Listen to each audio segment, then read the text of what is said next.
जय हिंद। कैसे हैं आप सभी लोग? उम्मीद करता हूं आप सभी लोग स्वस्थ होंगे और अपनी पढ़ाई अच्छे से कर रहे होंगे। स्वागत है आप सभी का आज आपके अपने इस YouTube चैनल रुद्राज एकेडमी पर। और यह वीडियो क्लास 10th और साथ में क्लास 12th के अब फिर क्लास 9th में भी जो बच्चे हैं उन सभी के लिए इम्पोर्टेंट होने वाला है। जिन बच्चों को अभी तक रासायनिक समीकरण संतुलित करने नहीं आता है उनके लिए यह रामबाण वीडियो साबित होने वाला है, क्योंकि ऐसा वीडियो आपको YouTube पर कहीं नहीं मिलेगा। और इस वीडियो को आप देख लेते हो तो फिर आपको रासायनिक समीकरण संतुलित करने के लिए दूसरा वीडियो कहीं देखने की आवश्यकता नहीं पड़ेगी, समझ में आ जाएगा। थोड़ा टाइम लगेगा लेकिन समझ में आ जाएगा। और इस वीडियो को बीच में छोड़ करके इधर उधर भागोगे तो ऐसे ही इधर उधर वीडियो देखते रह जाओगे, कहीं समझ में नहीं आएगा। क्योंकि जब तुम 10 से 20 मिनट नहीं रुक सकते हो सीखने के लिए तो फिर क्या, तुम 10 को वीडियो देख लो, आधा सबका वीडियो देख लो, लेकिन किसी से समझ में नहीं आएगा। इसलिए एक वीडियो पे इस पर क्लिक किए हैं तो इसको पूरा देखिए और रासायनिक समीकरण आपको पूरा समझ में आएगा A to Z। इसके बाद दूसरा वीडियो देखने की आवश्यकता नहीं पड़ेगी। तो मैं मान के चलता हूं कि आपको रासायनिक समीकरण तो पता होगा किसे कहते हैं। तो रासायनिक समीकरण सिंपल सा एक प्रक्रिया है जिसके तहत हम लोग क्या करते हैं, किसी भी बड़े नाम को छोटा करके लिख देते हैं, उसी को रासायनिक समीकरण कहते हैं। ठीक है, जैसे कि किसी भी अभिक्रिया को जैसे हम लोग लिख दिए hydrogen plus oxygen plus H2O, पूरा मतलब उतना बड़ा अभिक्रिया हिंदी में लिखेंगे तो हो जाएगा। उसी को छोटा करके लिख देते हैं कि H2 plus O2 is equal to तिर का चिन्ह देकर लिख देंगे H2O। तो इसे हम लोग क्या कहेंगे, रासायनिक समीकरण कहेंगे। यानी एक बड़े नाम को छोटे करके लिख देना ही क्या, उसके संकेतों की मदद से छोटा करके लिख देना ही क्या कहलाता है, रासायनिक समीकरण कहलाता है। रासायनिक समीकरण की बात करते हैं कितने प्रकार का होता है, 2 प्रकार का होता है। एक होता है संतुलित रासायनिक समीकरण और दूसरा होता है असंतुलित रासायनिक समीकरण। ठीक है, एकदम जीरो से स्टार्ट किया हूँ और इसमें समझा करके ही छोड़ूंगा आपको। तो संतुलित रासायनिक समीकरण किसे कहते हैं, तो जिस रासायनिक समीकरण में क्या होता है, मतलब अभिकारक और प्रतिफल दोनों और परमाणुओं की संख्या बराबर होती है, उसे क्या कहते हैं, संतुलित रासायनिक समीकरण। और जिस रासायनिक समीकरण में क्या होता है, अभिकारक और प्रतिफल में दोनों और परमाणुओं की संख्या बराबर नहीं होती है, उसे क्या कहते हैं, असंतुलित रासायनिक समीकरण। ठीक है, जिसमें बराबर होगी उसे संतुलित कहेंगे और जिसमें बराबर नहीं होगी उसे असंतुलित कहेंगे। ठीक है ना। तो ये जो आपका असंतुलित रासायनिक समीकरण है इसको केमिस्ट्री उतना भाव नहीं देता है। सिंपल से बात बताऊं तो क्या कहता है कि आप जो भी आपका असंतुलित रासायनिक समीकरण है उसको संतुलित करके लिखिए। तो इसी रासायनिक समीकरण को जो असंतुलित यहाँ पर है, यानी जिसके परमाणुओं की संख्या दोनों और बराबर नहीं है, इसी को क्या करना है, दोनों साइड परमाणुओं की संख्या बराबर कर देना है। क्या कहलाता है, संतुलित रासायनिक समीकरण कहलाता है। तो हमें हमेशा दिया कैसे जाता है, असंतुलित रासायनिक समीकरण। हमें करना कैसा होता है, इस तरह, मतलब संतुलित करना होता है कि यहाँ पे हम लोग कोई भी मान लीजिए यहाँ पे A + B करके यहाँ पे हम लोग C + D करें तो हमें क्या बना दीजिए, मान लीजिए यहाँ पे ABCD एक अभिक्रिया बन रहा है। तो इस साइड को इस साइड जो होता है तीर के इस साइड, उसको हम लोग कहते हैं अभिकारक। ठीक है, अभिकारक बोलते हैं और इस साइड वाले को प्रतिफल बोलते हैं। ठीक है, करना हमें क्या होता है कि मान लीजिए इधर अगर 4 गो आपके परमाणु है तो इधर भी 4 गो परमाणु यदि हो जाए तो इसको हम लोग कहेंगे कि ये जो समीकरण है आपका कैसा है, संतुलित है। तो अब बात आता है कि हम कैसे संतुलित कर सकते हैं। तो चलिए अब उसको मैं बताता हूँ, पहले इसे मिटा लिया जाए। ठीक है, हाउ टू बैलेंस केमिकल। मैं आपको 5 गो लगभग सवाल को, मतलब 5 गो एग्जाम्पल को आपको क्या करता हूँ, संतुलित करके दिखा देता हूँ। उसके बाद आपको समझ में आ जाएगा, ध्यान से देखिएगा तो। ठीक है, जैसे कि मान लीजिए पहला हमारा यहाँ पे क्वेश्चन है कि Fe2 है और यहाँ पे ऑक्सीजन 3 है और Al आपस में अभिक्रिया किया और बनाया क्या है, Fe plus Al2 plus O3 ये बनाया है। ठीक है, अब हमें पता करना है कि यह क्या, इसको ये तो मतलब है आपका असंतुलित रासायनिक समीकरण, इसको हमें संतुलित करना है। ठीक है, संतुलित करने के लिए सबसे पहले आप ध्यान दीजिए, इधर उधर 2 3 लगाना इसमें शुरू मत कर दीजिए। पहले सबसे पहले काम क्या करना है, आपको काम करना है कि यहाँ पे एक डब्बा बनाइए। ठीक है, डब्बा बनाइए और इस तरह से आप कर लीजिए उसको। ठीक है, इसमें कितना है, एक यहाँ पर है एटम, एक यहाँ पे, एक यहाँ पे, 3 गो ग्रुप है। इसमें 3 गो ग्रुप है तो तीनों को यहाँ पे लिख दीजिए। पहले क्या है, Fe है, पहला आपका एटम Fe हो गया। उसके बाद क्या है, ऑक्सीजन है यहाँ पे, तो ऑक्सीजन लिख दीजिए। और यहाँ पे Al यानी एल्युमिनियम है, तो एल्युमिनियम को यहाँ पे बना दीजिए। 3 गो डिब्बा बना दीजिए, 3 गो है तो। ठीक है, अब इधर उधर भागिएगा, समझ में नहीं आएगा। ठीक है, पहले ही बता रहा हूँ, थोड़ा सा समय लगेगा, समझ में आ जाएगा। अस्थिर से कलम कॉपी लेकर के बैठे रहिएगा, देखिएगा समझ में आ जाएगा। और ज़्यादा दिमाग को चंचल कीजिएगा, इधर उधर ले जाइएगा तो समझ में नहीं आएगा। ठीक है, 3 गो यहाँ पे आपका आप देख रहे हैं कि क्या है वो वहाँ पे एलिमेंट्स हैं, तो 3 गो हम लोग ने यहाँ पे क्या किया, खंदा बना दिया। अब ये इस साइड वाले को हम लोग क्या कहते हैं, इसको हम लोग कहते हैं अभिकारक बोलते हैं, सॉरी इसको बोलते हैं अभिकारक, और इधर वाले को क्या कहते हैं, प्रतिफल। दुगो है ना इसमें, तो दुगो इसको बीच में से खचा खींच दीजिए, ठीक है। अब इधर देखिए कि Fe यानी आयरन आपका कौगो है, तो Fe आप देख रहे हैं कि इधर दुगो है, अभिकारक में कौगो है, दुगो है ना, तो अभिकारक में यहाँ पे 2 लिख दीजिए। और इधर Fe कौगो है, तो इधर Fe एगो है। यहाँ पे देखिए Fe के नीचे 2 लिखा हुआ है, यानी दुगो है, दुगो है तो हमने 2 लिख दिया। यहाँ पे एगो है तो यहाँ पे हम लोगों ने 1 लिख दिया, ठीक है। अब ऑक्सीजन देखेंगे तो ऑक्सीजन यहाँ पे देखिए, ऑक्सीजन के नीचे 3 लिखा हुआ है ना, तो ऑक्सीजन कौगो है, 3 गो है, तो यहाँ पे 3 लिख दीजिए। और इधर ऑक्सीजन कितना है, तो इधर भी ऑक्सीजन 3 गो है, ठीक है, तो यहाँ पे 3 लिख दीजिए। अब इधर देखिए कि एल्युमिनियम कितना है, तो एल्युमिनियम 1 है, तो 1 लिख दीजिए। और इधर एल्युमिनियम कितना है, 2 है, तो यहाँ पे 2 लिख दीजिए, ठीक है। अब इतना हम लोगों ने कर लिया, तो हम लोगों ने देख लिया कि क्या है, हमें बैलेंस किसको करना है, इस आयरन को करना है बैलेंस, और इस एल्युमिनियम को करना है। और हमारा ऑक्सीजन जो है ये तो पहले ही से बैलेंस है, क्योंकि इस साइड और इस साइड दोनों और 3-3 वो इसके क्या है, परमाणु है। तो चलिए अब हम इसको जानते हैं कि इसको बैलेंस कैसे करेंगे। बैलेंस करने के लिए उसको वैसे ही छोड़ दीजिए, नीचे उसको सेम टू सेम लिख लीजिए। जैसे कि यहाँ पे है आपका Fe, तो Fe2 लिख लीजिए, O3 लिख लीजिए, और प्लस में Al लिख दीजिए, ठीक है। इधर तीर का चिन्ह दीजिए और नीचे लिखिए Fe प्लस Al2 और O3 है, तो O3 डाल दीजिए। यही है ना हमारा, सेम टू सेम हो गया। अब देखना है कि हमें बैलेंस किसको करना है, हमें बैलेंस करना है इस आयरन को।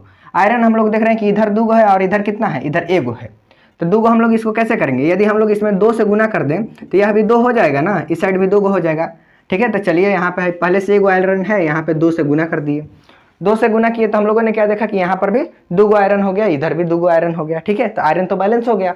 अब हमें देखना है कि एल्युमिनियम को हमें बैलेंस करना है। तो एल्युमिनियम कितना है, इधर 2 गो है और इधर एल्युमिनियम कितना है, 1 गो है, तो इधर एल्युमिनियम के साइड में यहाँ पर हम लोग 2 से गुना कर देंगे, तो इधर भी 2 गो एल्युमिनियम हो गया, इधर भी 2 गो एल्युमिनियम हो गया, ठीक है। तो हमारा क्या हुआ, समीकरण बैलेंस हो गया। अब चेक कर लेते हैं एक बार कि बैलेंस हुआ है कि नहीं। तो एक बार हम लोग फिर से लिख लेते हैं, यहाँ पे Fe आयरन हो गया, यहाँ पे ऑक्सीजन हो गया, यहाँ पे एल्युमिनियम हो गया, ठीक है। इसको हम लोग इस तरह से खांचा बना लेते हैं 2 गो। अब चेक करते हैं कि बैलेंस हुआ है कि नहीं। अब Fe, तो Fe कौगो है हमारा पहले अभिकारक में, तो यहाँ पे देखिए Fe कौगो है आपका 2 गो है, यहाँ पे 2 लिखा हुआ है, यानी Fe कौगो है 2 गो है, तो यहाँ पे 2 लिख दीजिए। अब प्रतिफल में देखिए तो Fe यहाँ इसके पीछे 2 से गुना हुआ है, यानी 2 गो ये भी है, तो यहाँ पे भी 2 हो जाएगा, ठीक है। ऑक्सीजन कितना है, तो 3 गो ऑक्सीजन है, तो यहाँ पे 3 लिख दीजिए। और इस साइड में भी 3 गो ऑक्सीजन है, तो 3 लिख दीजिए, ठीक है। उसके बाद एल्युमिनियम इधर कितना है, 2 गो है, तो इधर 2 लिखिए। और इधर एल्युमिनियम कितना है, तो यहाँ पर भी 2 गो है, ठीक है। तो यहाँ पे आप पहले देख रहे हैं कि यहाँ पे क्या था, आपका आयरन जो था अभिकारक उसके 2 गो थे और प्रतिफल में 1 गो था। लेकिन नीचे हम लोगों ने क्या किया, नीचे वाला जब हम लोगों ने संतुलित किया इसको, तो देख रहे हैं कि दोनों साइड में क्या है, समान समान उसके क्या है, परमाणु है। जैसे कि इधर भी 2 गो आपका आयरन हो गया, इधर भी 2 गो हो गया, इधर भी एल्युमिनियम आपका 2 गो हो गया, इधर भी एल्युमिनियम 2 गो, और इधर भी ऑक्सीजन 3 गो और इधर भी ऑक्सीजन 3 गो। जब दोनों और बराबर परमाणुओं की संख्या हो गया, इसका मतलब क्या है, हमारा समीकरण संतुलित हो गया, ठीक है। तो ऊपर वाला हमारा क्या है, असंतुलित रासायनिक समीकरण है, ठीक है। और इसको हम लोगों ने यहाँ पे क्या किया, संतुलित कर दिया। संतुलित करने का मतलब आप लोग समझ रहे हैं कि एक साइड में ज़्यादा है, एक साइड में कम है परमाणु, दोनों को बराबर कर देना है कैसे भी करके। कैसे भी करके क्या मतलब है कि गुना करके ही ना कर सकते हैं, दूसरा कुछ हम लोग उसमें क्या कर सकते हैं, अपने से एटम्स ला करके तो उसमें जोड़ नहीं देंगे। अब जैसे कि यहाँ पे मान लीजिए, यहाँ पे आपका क्या था, ईगो, यहाँ पे क्या था आपका आयरन था, और यहाँ पे आयरन 2 गो है। तब इसको 2 गो करने के लिए आप क्या कर सकते हैं, यही काम कर सकते हैं कि यहाँ पे 1 गो है, उसमें हम लोग 2 गो से गुना कर दें, तो 2 से हम लोगों ने गुना किया, तो यहाँ पर भी 2 गो हो गया, यहाँ पर भी 2 गो हो गया। यहाँ एल्युमिनियम क्या है, एल्युमिनियम यहाँ पे देख रहे हैं कि 2 गो है और यहाँ पे 1 गो है, तो हम लोगों ने क्या किया, यहाँ पे एल्युमिनियम में हम लोगों ने 2 से गुना कर दिया, तो यहाँ पर भी 2 गो एल्युमिनियम हो गया, और यहाँ तो 2 गो ही था, तो एल्युमिनियम भी आपका संतुलित हो गया। और ऑक्सीजन तो यहाँ भी पहले से 3 गो था और यहाँ पर भी 3 गो था, ठीक है, तो ये तीनों हो गया बराबर, ठीक है। तो ऐसे ही करना होता है, कोई भी रासायनिक समीकरण हो उसमें क्या करना है, दोनों और परमाणुओं की संख्या बराबर कर दीजिए और संतुलित हो जाएगा, ठीक है। अब चलिए हम लोग थोड़ा सा इसको तो मैं पूरा डीप में समझा दिया, अब 2-3 को जल्दी जल्दी हम लोग करके देख लेते हैं, ठीक है। इसको हमारा दूसरा यहाँ पे क्या है, एक इक्वेशन है, यह भी क्या है, बैलेंस नहीं है, यानी यह क्या है, एक असंतुलित रासायनिक समीकरण है, इसको करना है हमें संतुलित। तो इसके लिए क्या करेंगे कि यहाँ पे हम लोग देखेंगे जितने इसके तत्व हैं सबको हम लोग इधर लिख देंगे। तो यहाँ पे Na यानी सोडियम है, तो यहाँ पे Na लिख दीजिए, ठीक है। उसके बाद SO4 है, तो SO लिख दीजिए, ठीक है। उसके बाद क्या है, Ba है, तो Ba यहाँ पर लिख दीजिए, और यहाँ पे Cl यानी क्लोरीन है, तो क्लोरीन लिख दिए, ठीक है।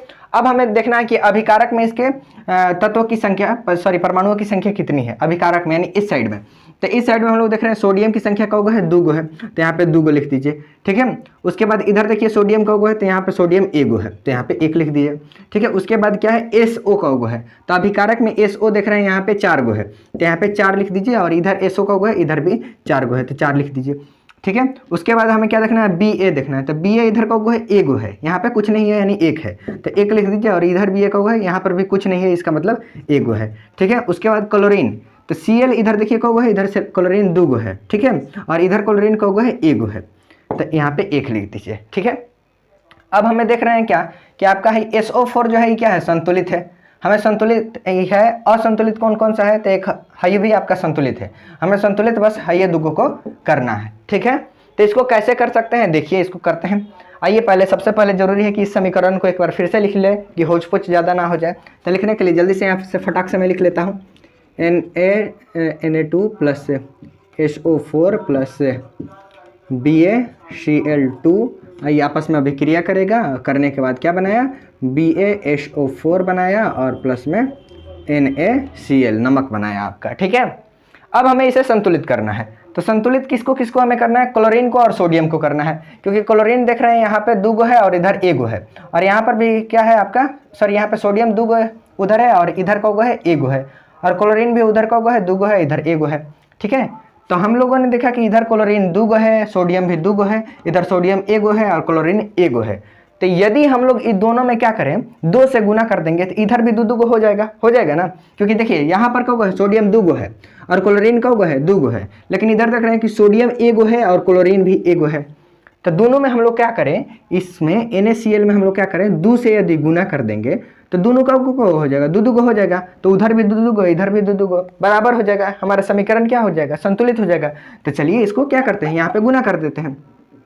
NaCl में हम लोग 2 से गुना कर देंगे, जब 2 से गुना कर देंगे तो क्या होगा, इधर भी आपका Na मतलब सोडियम का हो गया, 2 गो हो गया, यहाँ पर भी देख रहे हैं सोडियम 2 गो हो गया, क्लोरीन इधर भी क्या हो गया, यहाँ से 2 से गुना किए हैं तो 2 गो क्लोरीन भी हो गया, और इधर भी क्लोरीन का हो गया, 2 गो हो गया, और है ये आपका SO, तो दोनों साइड बराबर ही था, और BA भी दोनों साइड बराबर ही था, यानी इधर पहले से यहाँ पे कौगो था, 2 गो आपका क्लोरीन था, 2 से इसमें हम लोगों ने गुना किया तो इधर भी कौगो हो गया, 2 गो हो गया, और सोडियम भी आपका उधर 2 गो था, 2 से हम लोगों ने यहाँ पे गुना किया है तो सोडियम भी कौगो हो गया, 2 गो हो गया है। तो दोनों और अब परमाणुओं की संख्या क्या हो गई, बराबर हो गया।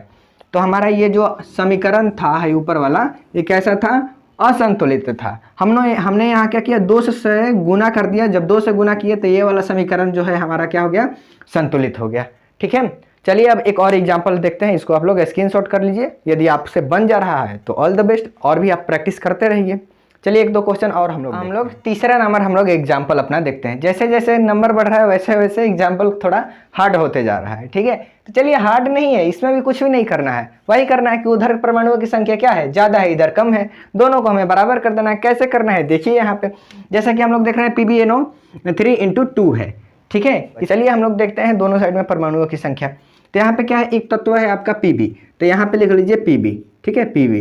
अब यहाँ पे एक तत्व है जिसको क्या कहते हैं, N है, नाइट्रोजन है आपका, तो N लिख दीजिए, और एक यहाँ पे ऑक्सीजन है, तो यहाँ पे ऑक्सीजन लिख लीजिए।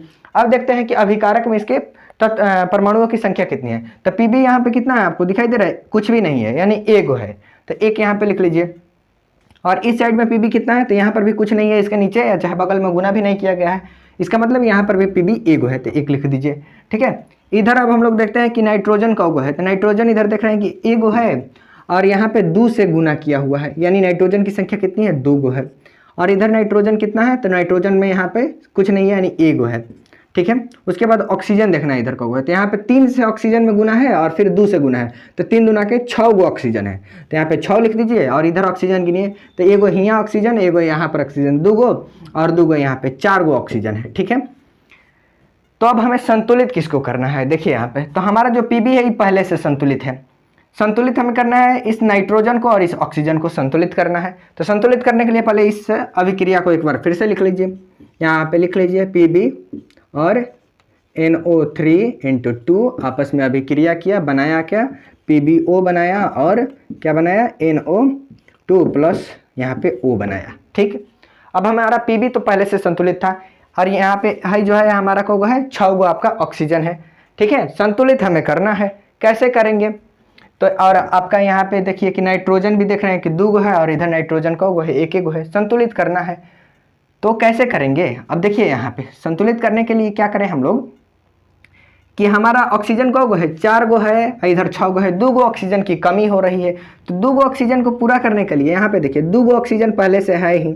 यहाँ पे यदि हम लोग 2 से गुना कर दें तो 2 दूना के 4 गो ऑक्सीजन हो जाएगा, 4 गो ऑक्सीजन हो जाएगा, ठीक है, 4 गो ऑक्सीजन हो जाएगा। और यहाँ पे हम लोग देख रहे हैं कि नाइट्रोजन आपका इधर को गो है 2 गो है और इधर को गो है 1 गो है। तो जब हम लोग यहाँ पे 2 से गुना किए हैं तो इस N में भी यानी नाइट्रोजन में भी गुना हुआ है, इसका मतलब नाइट्रोजन भी 2 गो हो गया। जब दोनों जगह 2 गो हो गया तो समीकरण क्या हो गया? संतुलित हो गया। समझ में नहीं आया तो गिन लेते हैं दोनों और परमाणुओं की संख्या, एक बार यहाँ पे फिर से चार्ट बना लेते हैं, ठीक है, और यहाँ पे तीनों देख लेते हैं। यहाँ पे हमारा Pb हो गया, यहाँ पे नाइट्रोजन हो गया और यहाँ पे ऑक्सीजन हो गया। Pb की संख्या देखिए इधर को है तो Pb इधर एगो है और इधर Pb को है, इधर भी एगो है, ठीक है। नाइट्रोजन देखिए तो नाइट्रोजन यानी यहाँ पे N एगो है, लेकिन यहाँ पे देख रहे हैं कि इसमें पूरे में गुना हुआ है ना, देखिए यहाँ पे ब्रैकेट का मतलब हुआ कि ऑक्सीजन और नाइट्रोजन दोनों में गुना हुआ है। तो नाइट्रोजन यहाँ पे ईगो है और 2 से गुना हुआ है यानी नाइट्रोजन का हो गया 2 गो हो गया। और इधर भी देख लीजिए हम लोगों ने यहाँ पे 2 से जब गुना किए तो यहाँ भी नाइट्रोजन का हो गया 2 गो हो गया, ठीक है। ऑक्सीजन इधर का है तो यहाँ पे देखिए 3 गो ऑक्सीजन है लेकिन 2 से गुना हुआ है तो 3 दूना के 6 गो ऑक्सीजन हो गया यहाँ पे भी। और इधर देख लीजिए तो यहाँ पे ईगो तो यहाँ पहले से था और एगो यहाँ पहले से था, 2 गो ऑक्सीजन पहले से था ही। और यहाँ पे देखिए 2 गो और है, इसमें 2 से गुना किए हैं यानी 4 गो। तो यहाँ पे आपके 4 गो ऑक्सीजन, यहाँ पे एगो, यहाँ पे एगो, तो 1 और 4 5 और 1 6, तो 6 गो इधर भी ऑक्सीजन हो गया। अब मिला लीजिए, इधर भी एगो Pb, इधर भी एगो, इधर भी 2 गो नाइट्रोजन, इधर भी 2 गो और इधर भी 6 गो ऑक्सीजन, इधर भी 6 गो, दोनों और बराबर हो गया। इसका मतलब समीकरण हमारा संतुलित हो गया, ठीक है। चलिए इसको स्क्रीनशॉट लीजिए, समझ में आए तो वीडियो को लाइक कर दीजिए, चैनल पर नए हैं तो सब्सक्राइब करके वीडियो को अपने दोस्तों के पास शेयर कर दीजिएगा। चलिए एक और समीकरण आपको मैं होमवर्क के लिए देता हूं, उसको बना करके नीचे कमेंट में उसका मतलब लिख दीजिएगा, ठीक है, आंसर लिख दीजिए। होमवर्क क्या है आपके लिए? होमवर्क ये 4 नंबर एग्जाम्पल है। क्या आपका यहाँ पे देख रहे हैं कि मैग्नीशियम है और हाइड्रोक्लोरिक अम्ल है, दोनों आपस में अभिक्रिया करके बनाया क्या है? मैग्नीशियम और Cl2 बनाया है और हाइड्रोजन यहाँ पर बनाया है, ठीक है। इसको आपको संतुलित करके नीचे कमेंट में बताना है, कमेंट में बताना है। और इसको संतुलित आप कैसे कीजिएगा तो उसके लिए भी कुछ नहीं करना है, जैसे मैं यहाँ पे 3 गो करके आपको बताया हूँ वैसे ही करना है। सबसे पहले यहाँ पे आप क्या कीजिएगा, इस तरह से खांचा बना लीजिएगा, ठीक है, और यहाँ पे लिख लीजिएगा तत्व के नाम। तत्व क्या है? एक Mg है तो Mg यहाँ पे मैग्नीशियम लिख लीजिए, ठीक है। यहाँ पे हाइड्रोजन है ना तो यहाँ पे हाइड्रोजन लिख लीजिए, और यहाँ पे क्लोरीन है तो यहाँ पे क्लोरीन लिख दीजिए। और इधर इस तरह कर दीजिए, इधर देखिए मैग्नीशियम का है एगो है, इधर मैग्नीशियम कितना है? एगो है। इधर हाइड्रोजन कितना है? तो इधर हाइड्रोजन एगो है और इधर हाइड्रोजन कितना है? 2 गो है, ठीक है। और इधर देख रहे हैं कि क्लोरीन कितना है? तो एगो है और इधर क्लोरीन कितना है? 2 गो है, ठीक है। तो आपका मैग्नीशियम तो पहले से यहाँ पे संतुलित है, दिक्कत किस में आ रहा है? हाइड्रोजन में और क्लोरीन में, इसी दोनों को संतुलित कर देना है। तो संतुलित कैसे करेंगे? इसमें थोड़ा सा आप 2 से गुना कर दीजिएगा और उसके बाद क्या हो जाएगा? संतुलित हो जाएगा। यदि आपसे बन जाता है तो नीचे कमेंट कर दीजिएगा उसका सही आंसर, और यदि नहीं बनता है तो नीचे वो भी कमेंट कीजिएगा कि सर हमसे नहीं बन पाया, इसको अगले वीडियो में आप बता दीजिए। तो इस 4 नंबर क्वेश्चन को यदि आप लोग कमेंट कीजिएगा तो अगला वीडियो जो भी मैं बनाऊंगा रासायनिक अभिक्रिया वाला उसमें बता दूंगा, ठीक है। तो यदि चैनल पर नए हैं आप लोग तो चैनल को सब्सक्राइब कीजिए, क्लासेस आपको रेगुलर इस पर चल रहा है अब। और इस वीडियो को अधिक से अधिक अपने दोस्तों के पास शेयर कीजिए, अपने मोबाइल के व्हाट्सएप के स्टेटस में लगाइए जिससे अधिक लोग हमारे चैनल से जुड़ सकें। और ऐसे ही अपना पढ़ाई करते रहिए। तब तक के लिए धन्यवाद, मिलते हैं अगले वीडियो में, तब तक पढ़ते रहिए, मस्त रहिए, स्वस्थ रहिए, धन्यवाद।